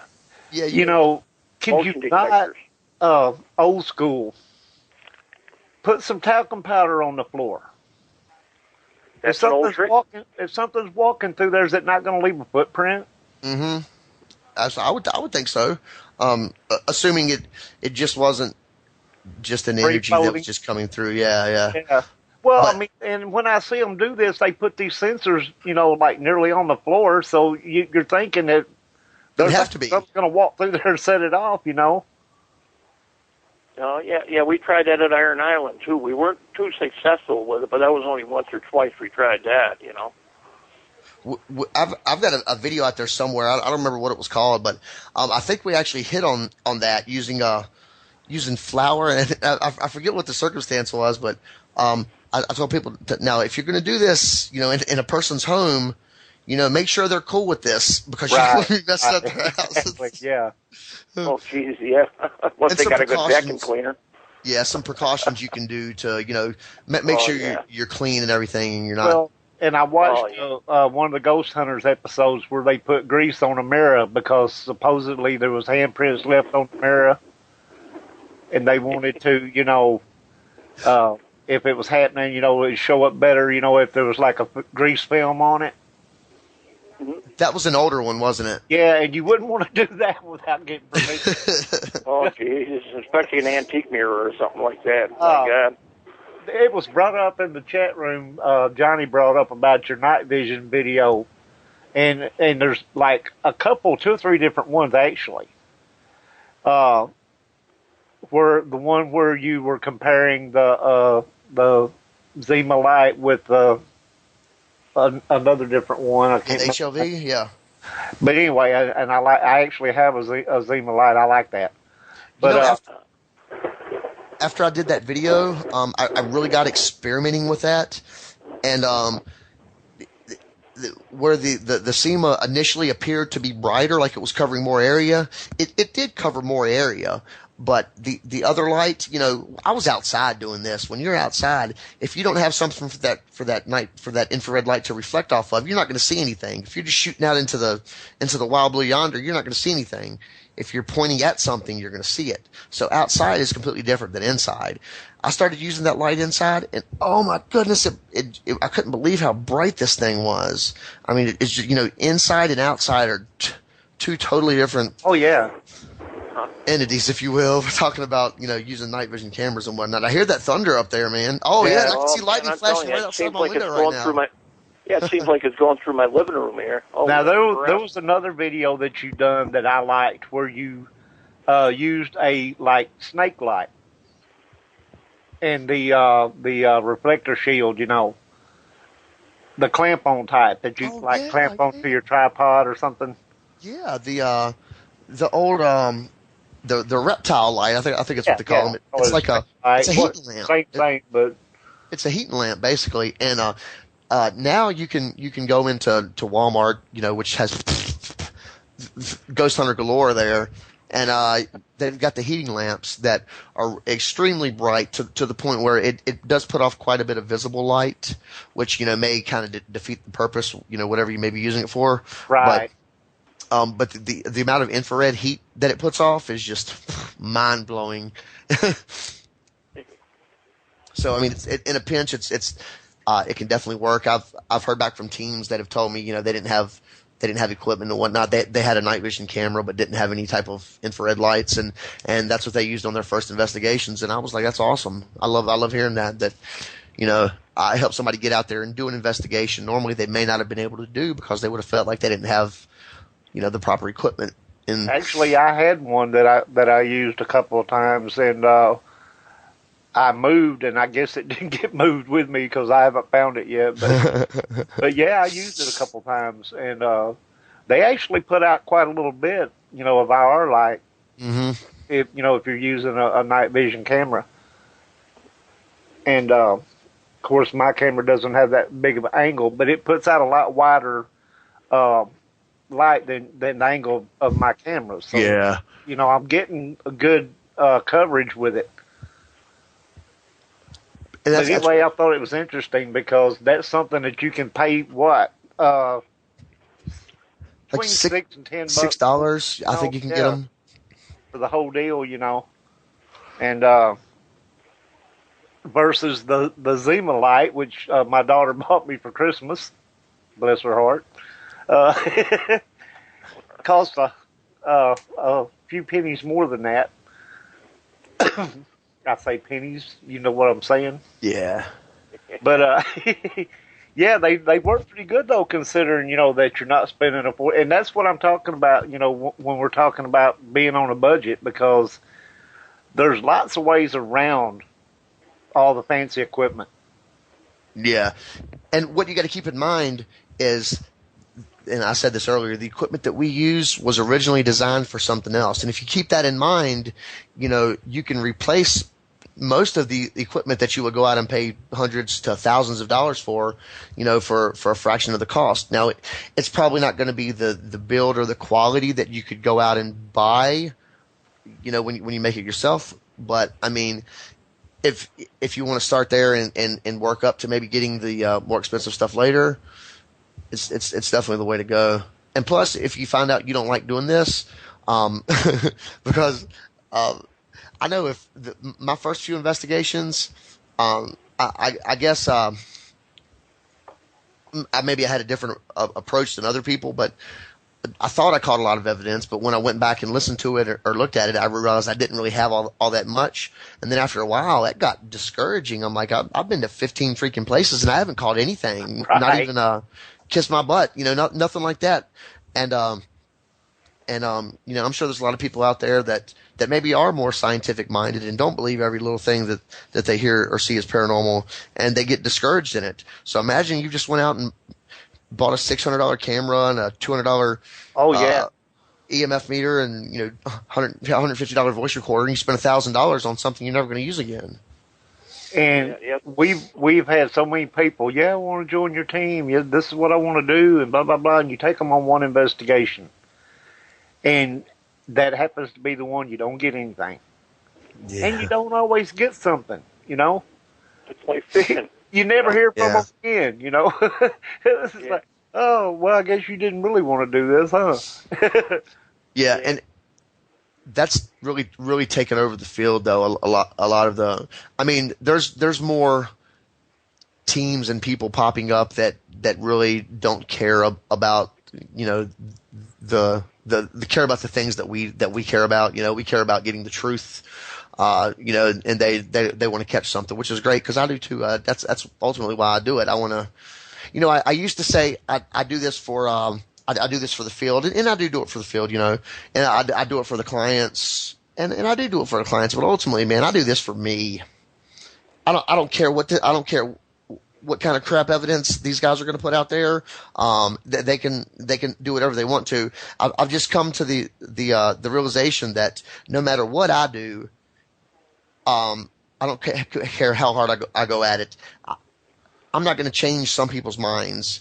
Some people are going to continue to do the same things that they do now. That's hurting the field, regardless of what you or I, say about it or try to do about it. So ultimately, at this point, it's about me. It's about me learning, me getting the truth that I will gladly share with everyone, when I get that. But, Right. Just the reason I was doing this kind of changed a little bit because you're not going to make everybody happy. It's not going to happen. Somebody's going to be peed off. That's the way it is. And of course, no matter what you put out there, and when I put something up, I don't put it up and say this is 100%, absolute proof of anything. I'll put it up there and I'll say, look, this is what I think. What's your opinion? Right. Because I give people a chance to, if you want to tear it up, tear it up. Yeah, absolutely. Me too. And because if not, it goes right along with the everything's paranormal thing. Yeah. Tear it up. If you can find something I didn't find, let me know. Yes, because that's going to make us better.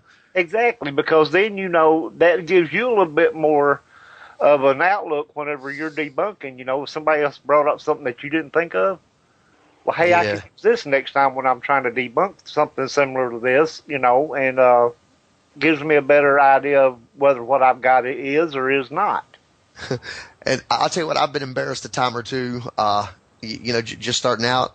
Some stuff that I put out there, and I mean, it got called out, and I mean, the way it was called out was kind of rude. I mean, I would never rudely, say something to somebody. If I saw something out there, I would maybe contact the team and be like, I've been in this situation. I think what you may have here is a long exposure photograph. You get the light streaks and everything. Oh, that's the ectoplasm, and, telling them that, it could be a long exposure.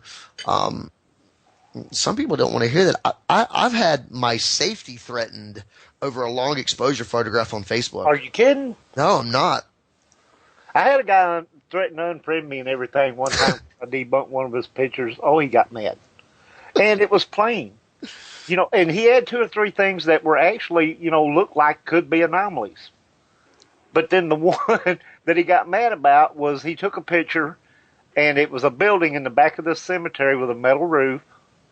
The sun was shining on this metal roof, and there was a sign next to it, metal sign. It was reflecting off the roof, hitting the sign, and hitting the ground.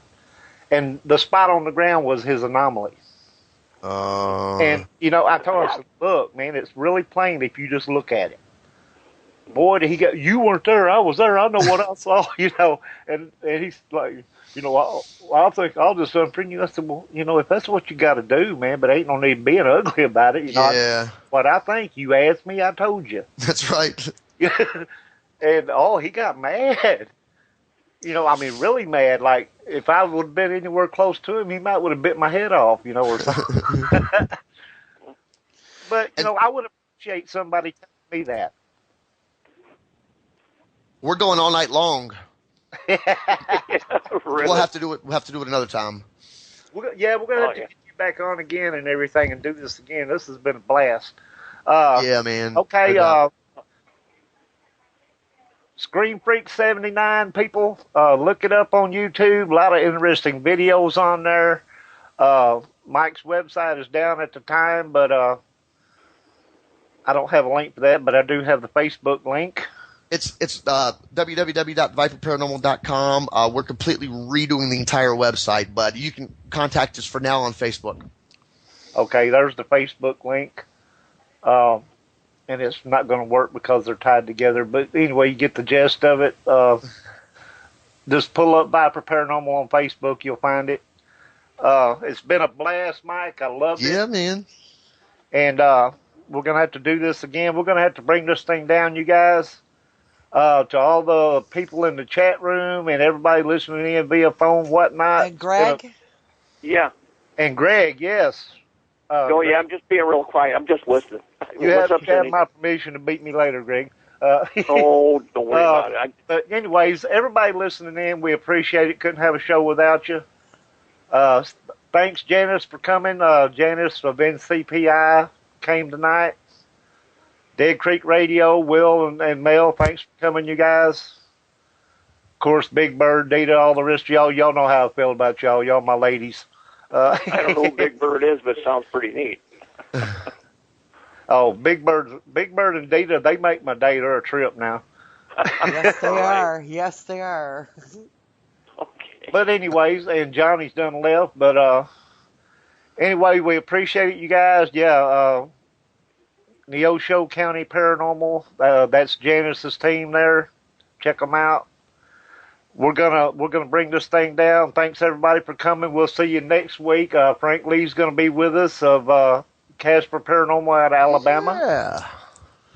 And Mike, you ought to tune in and listen to that one. Oh, absolutely. Absolutely. I'll definitely do that. But we'll see you guys next week. Remember, if you can't be normal, be paranormal. Good night, everybody. Okay, good night, guys. Good night, guys.